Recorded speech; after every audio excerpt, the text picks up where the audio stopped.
अस्सलाम वालेकुम। आज आज़ाद कश्मीर के इलाके बाग में बिलावल भुट्टो का एक जलसे से ख़िताब सुना और दिल बाग बाग हो गया, क्योंकि बिलावल भुट्टो उसमें ऐसी बातें कर रहे थे कि मैंने सोचा कि ये बातें बिलावल भुट्टो के मुंह से कैसे निकल रही हैं। बिलावल भुट्टो ने सबसे पहले तो निज़ाम वाली बात की और बिलावल भुट्टो ने कहा कि ये निज़ाम नाकाम नहीं हुआ बल्कि इस निज़ाम को नाकाम करवाया गया है। बिलावल भुट्टो साहब, हमें कोई गर्ज़ नहीं है कि ये निज़ाम नाकाम हुआ, नहीं नाकाम हुआ, इस निज़ाम को नाकाम करवाया गया या इस निज़ाम को कामयाब करवाया गया। बहरहाल ये निज़ाम हमारे सर पर मुसल्लत है। अच्छा जी, बिलावल भुट्टो ने एक और बात कही। उनका कहना था कि जब तक अवाम की हाकमियत तस्लीम नहीं करेंगे तब तक ये निज़ाम चल नहीं सकेगा। पीडीएम के टाइम से फिर उसके बाद 2.5 साल इस इलेक्शन के बाद से हो चुके हैं। बिलावल भुट्टो साहब को आज ये ख्याल आ रहा है कि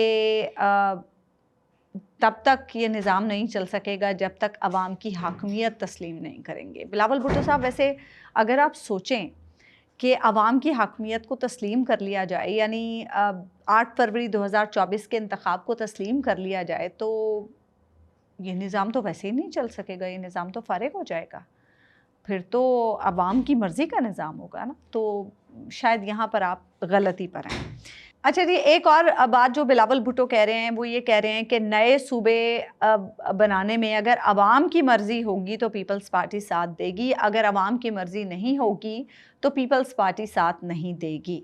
अब बिलावल भुट्टो साहब, अवाम की मर्ज़ी से मुराद तो इलेक्शन होता है। अब पता नहीं आप नए इलेक्शन की बात कर रहे हैं या फिर आप रेफरेंडम की बात कर रहे हैं, क्योंकि अवाम की मर्ज़ी तो इन्हीं दो सूरतों में ही मालूम हो सकती है कि अवाम क्या चाहते हैं। तो अगर तो नए इलेक्शन होते हैं और वो फ्री एंड फेयर इलेक्शन होते हैं तो फिर तो आप सब लोग फारिग हो जाएंगे।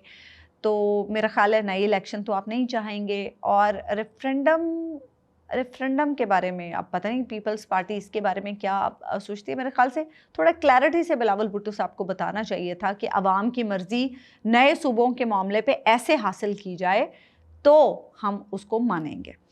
अच्छा जी, फिर उसमें ये कि ये कहना कि जी अवाम की मर्ज़ी नहीं होगी तो पीपल्स पार्टी नहीं मानेगी। अच्छा, अवाम की मर्ज़ी नहीं होगी, पीपल्स पार्टी नहीं मानेगी, तो फिर पीपल्स पार्टी करेगी क्या? इस सिस्टम से अलहदा हो जाएगी। सारे आइनी ओहदे जिस पर इस वक्त पीपल्स पार्टी बैठी है, आइनी ओहदों पर जैसे पीपल्स पार्टी के गवर्नर्स हैं, पीपल्स पार्टी के सेनेट चेयरमैन हैं, फिर पीपल्स पार्टी के सदर मुमलिकत हैं। तो इसका मतलब है कि इन सारे आइनी ओहदों से पीपल्स पार्टी अलग हो जाएगी, इस हुकूमत से अलग हो जाएगी। वैसे इस हुकूमत से अलग होगी तो हुकूमत तो खुद ही फारिग हो जाएगी। इसीलिए शायद बिलावल भुट्टो वो कह रहे हैं कि उल्टी गिनती इनकी शुरू हो चुकी है। इसका मतलब है पीपल्स पार्टी ये सोच रही है कि वो इस हुकूमत से अलहदा हो जाए। वैसे मुझे नहीं लगता। मेरा ख़्याल है कि पीपल्स पार्टी इस सिस्टम से अलहदा नहीं हो सकती, इस हुकूमत से अलहदा नहीं हो सकती है। फिर वो उल्टी गिनती वाला बयान आज बिलावल ने दोबारा दोहराया और कहा कि इस्लामाबाद हुकूमत ख़तरे में है और इनकी उल्टी गिनती शुरू हो चुकी है। और फिर साथ ही वजाहत भी कर दी कि इनकी उल्टी गिनती जो है वो पीपल्स पार्टी ने शुरू नहीं की है, इनकी उल्टी गिनती इनके अपने लोगों ने शुरू की है। अपने लोगों से क्या मुराद है, मुझे नहीं समझ आती कि सियासतदान जो है वो खुलकर बात क्यों नहीं करते। मतलब वो जो सुहेल आफरीदी एक डायलॉग, सुहेल आफरीदी का बड़ा मशहूर हुआ, मशहूर ज़माना, इसकी उसका उसके तुम नाम क्यों नहीं लेते। तो बिलावल भुट्टो साहब, आप भी नाम ले दिया करें भाई, आवाम को समझाया करें। ये आवाम पहले ही बेचारी बड़ी परेशान है, कंफ्यूज है इस सिस्टम के मामले पे कि सिस्टम कोलैप्स हुआ है नहीं हुआ है। कभी मोहसिन नकवी साहब आके कह देते हैं सिस्टम कोलैप्स हो गया, फिर आके कह देते हैं नहीं नहीं नहीं नहीं, ये निज़ाम तो अभी 5 साल पूरे करेगा। शहबाज शरीफ साहब अभी 5 साल वज़ीर आज़म रहेंगे। लोगों को कन्फ्यूज़ किया हुआ है कि लोग सही तरह से खुश भी नहीं होने पाते और आके उनकी खुशी पे पानी फेर देते हैं। तो बहरहाल जी, फिर बिलावल भुट्टो साहब ने एक और नई फुलझड़ी छोड़ी। उन्होंने कहा जी कि ये जो नून लीग की लड़ाई है वो पीपल्स पार्टी से नहीं है। नून लीग की असल लड़ाई जो है वो नून लीग और पीपल्स पार्टी की नहीं है। साथ ही उन्होंने वाज़ेह भी किया कि हाँ, ये जो इलेक्शन पे नून लीग और पीपल्स पार्टी की लड़ाई हो रही है ना, ये तो होती रहती है, ये तो सियासी जमातों में होती रहती है। उन्होंने बता दिया कि ये ड्रामा है। ये भी उन्होंने, मुझे लगता है, आज एतराफ़ कर लिया है कि ये जो लड़ाई हमारी इलेक्शन पे हो रही है तो चलती रहती है, ये तो ड्रामा होती है, सियासी चाल होती है। लेकिन उन्होंने आज एक नई फुलझड़ी छोड़ी है। उन्होंने कहा जी कि लड़ाई जो है वो इस्लामाबाद और लाहौर की है। अब आप सोचें इस्लामाबाद में कौन है? इस्लामाबाद में तो पीएम है, वज़ीर आज़म शहबाज शरीफ। लाहौर में कौन है? लाहौर में भी नून लीग की हुकूमत है और सीएम है मरीम नवाज साहिबा। इस्लामाबाद और लाहौर की लड़ाई का मतलब क्या है? आप सोचें, ज़रा अंदाज़ा लगाएं कि बिलावल भुट्टो क्या कहना चाह रहे हैं कि चचा भतीजी में कोई लड़ाई है, चचा भतीजी में कोई चपकलिश है। लेकिन बैनुस्सतूर पता नहीं क्या कहना चाहते हैं। एमी आवाम के लिए एक सस्पेंस छोड़ के चले जाते हैं कि खुद ही लोग मानी निकालते रहें। अब हर कोई अपनी अपनी मर्ज़ी के मानी निकालेगा, लेकिन इस्लामाबाद और लाहौर की लड़ाई का तो सीधा सीधा यही मतलब बनता है कि चचा भतीजी में कोई मसला है, चचा भतीजी में कोई मामला है और बिलावल उसकी तरफ इशारा कर रहे हैं। और ये भी साथ उन्होंने कहा कि ये उनके ख़ानदान का अपना मसला है। अब ये भी बात है कि हमज़ा शहबाज साहब को भी पीएम ऑफिस में एक दफ्तर मिल गया है, कहीं उस तरफ इशारा तो नहीं हो रहा। अब पता नहीं बिलावल भुट्टो क्या कहना चाह रहे हैं। अब ज़ाहिर सी बात है, लोग अपनी अपनी मर्ज़ी की बात करेंगे उसमें। अच्छा जी, फिर एक और चीज़, बिलावल भुट्टो ये कह रहे हैं कि नून लीग और पीपल्स पार्टी की लड़ाई जो है वो बेसिकली तो नहीं होती, लेकिन नून लीग के कुछ लोग हैं जो वज़ीर आज़म के इर्द गिर्द हैं और नून लीग के कुछ ख़ास लोग हैं, ख़ास गिरोह है जो वज़ीर आज़म को ना सिर्फ अपोजिशन से बल्कि इत्तेहादियों से भी लड़ाना चाहता है।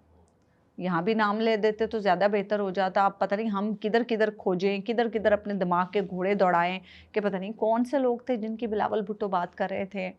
और खामखा नून लीग में भी वो लोग जो हैं वो चोर की दाढ़ी में तिनका वाली बात कि वो भी मुंह छुपाते फिरेंगे, पता नहीं बिलावल ने हमारी तरफ ही इशारा कर दिया। 12 फिर बिलावल भुट्टो ये कह रहे हैं कि सिस्टम अगर नाकाम हो चुका है तो उसकी सबसे बड़ी मिसाल आज़ाद कश्मीर है। बार बार बिलावल ये बातें करके ना वो क्या कहते हैं उसको, ज़ख्मों पे नमक छिड़कते हैं, यानी एहसास दिलाते हैं कि कश्मीर में सिस्टम गड़बड़ हो चुका है, कश्मीर में हालात ठीक नहीं हैं। और हम ये कहते हैं कि कश्मीर में तो सब अच्छा है, कश्मीर में तो सब ओके है, इलेक्शन हो रहा है तो इसका मतलब है कश्मीर में सब ठीक है। लेकिन बिलावल भुट्टो कह रहे हैं कि नहीं, सिस्टम नाकाम हो चुका है और इसकी बड़ी मिसाल आज़ाद कश्मीर है। और फिर साथ ही बिलावल ये कह रहे हैं कि मुझे तो अपोजिशन करने का बड़ा शौक़ है और मैं अगर अपोजिशन लीडर होता तो इन्हें बताता कि अपोजिशन लीडर होता क्या है। वैसे बहुत अरसा पहले मुझे याद है कि एक थ्योरी ये भी चली थी कि नून लीग और पीपल्स पार्टी इस मुल्क में सिर्फ 2 जमातें रह जाएं और पाकिस्तान तहरीक इंसाफ को बिल्कुल साइड लाइन कर दिया जाए और नून लीग अगर हुकूमत में है तो पीपल्स पार्टी को अपोजिशन में बिठा दिया जाए और इस तरह ये एक सिस्टम चलता रहे। तो पता नहीं शायद बिलावल भुट्टो के जहन में वो चीज़ हो जो वो कह रहे हैं कि मुझे तो अपोजिशन करने का बहुत शौक़ है और मैं अपोजिशन लीडर होता तो इन्हें बताता। क्या ही बताते आप ऐसे अपोजिशन लीडर होते तो। लेकिन मेरे ख्याल से कि पता नहीं शायद सिस्टम में ये सोच भी है कि पीपल्स पार्टी को अपोजिशन बना दिया जाए और नून लीग हुकूमत में रहे और इस तरह ये एक सिस्टम जो है, फ्रेंडली सिस्टम जो है वो चलता रहे। ये कोई प्लान भी हो सकता है, ऐसा भी कोई प्लान शायद हो। वैसे इस सिस्टम में जो कुछ हो रहा है ना, इसमें कुछ भी हो सकता है, कुछ भी हो सकता है। अच्छा जी, अब बिलावल भुट्टो ने वैसे कोई नई बातें तो नहीं की, बातें तो वही पुरानी हैं, लेकिन असल बात यह है कि हम जो हैं, ये जो सिस्टम है,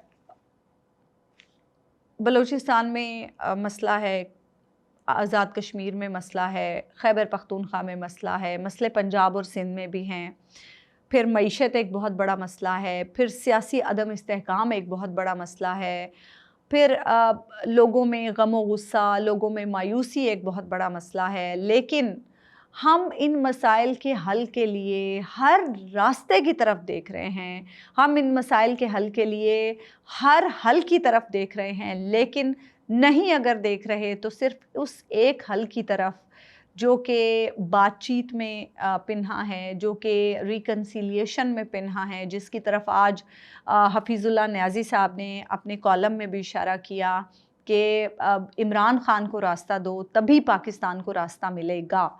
بہت صائب بات کی ہے انہوں نے، بہت زبردست بات کی ہے انہوں نے، اور بہت اچھے الفاظ میں حفیظ اللہ نیازی صاحب نے آج اپنے کالم میں پوری صورتحال کو واضح کیا ہے کہ کس طرح سے ہم اس مسئلے سے، ہم اس بحران سے اپنے ملک کو نکال سکتے ہیں، صرف اور صرف اپنی رنجشیں ختم کر کے ہم آگے بڑھ سکتے ہیں۔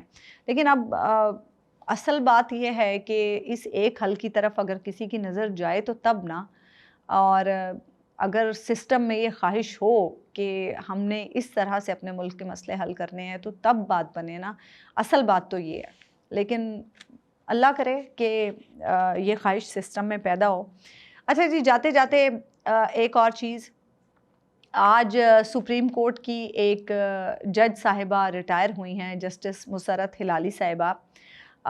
جولائی 2023 میں سپریم کورٹ میں وہ آئی تھیں اور 7 اگست 2026 کو وہ سپریم کورٹ سے ریٹائر ہوئی ہیں، اور ان کے کریڈٹ پہ ایک فیصلہ تو وہ ہے جس میں سپریم کورٹ نے جسٹس فائز عیسیٰ کی سربراہی میں پاکستان تحریک انصاف سے بلے کا نشان واپس لیا تھا۔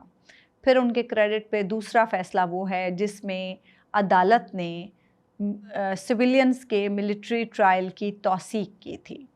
پھر ان کے کریڈٹ پہ تیسرا فیصلہ وہ ہے جس میں پاکستان تحریک انصاف کو مخصوص نشستیں دینے کے فیصلے کو کالعدم قرار دے کر یہ مخصوص نشستیں دوسری تمام پارٹیوں میں بانٹ دی گئی تھیں۔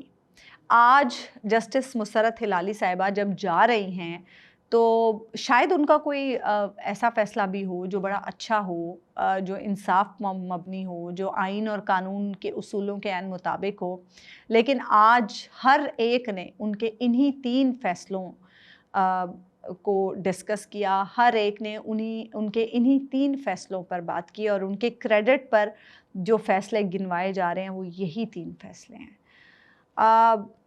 مسرت ہلالی صاحبہ ان ججز میں شامل ہو چکی ہیں پاکستان کی تاریخ میں جنہوں نے آئین اور قانون کے بنیادی ڈھانچے کو نقصان پہنچایا ہے، جنہوں نے عدلیہ کی ساکھ کو نقصان پہنچایا ہے، جنہوں نے لوگوں کو آئین اور قانون کے مطابق انصاف فراہم نہیں کیا ہے، جنہوں نے لوگوں کے حقوق کی پامالی کی ہے، وہ ان تمام ججز میں شامل ہو چکی ہیں جنہیں لوگ کبھی نہیں بھولیں گے ان کے فیصلوں کی وجہ سے، جو انہوں نے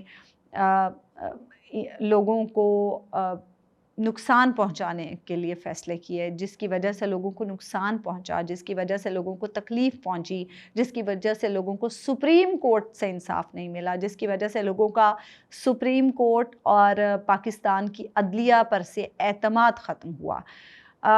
جسٹس مسرت ہلالی صاحبہ شاید یہ بھول گئی تھیں کہ لوگ بھولتے نہیں ہیں، شاید وہ بھول گئی تھیں کہ ریٹائرمنٹ کے بعد انہوں نے اسی معاشرے میں رہنا ہے۔ مجھے اجازت دیجیے، اللہ نے کے بعد۔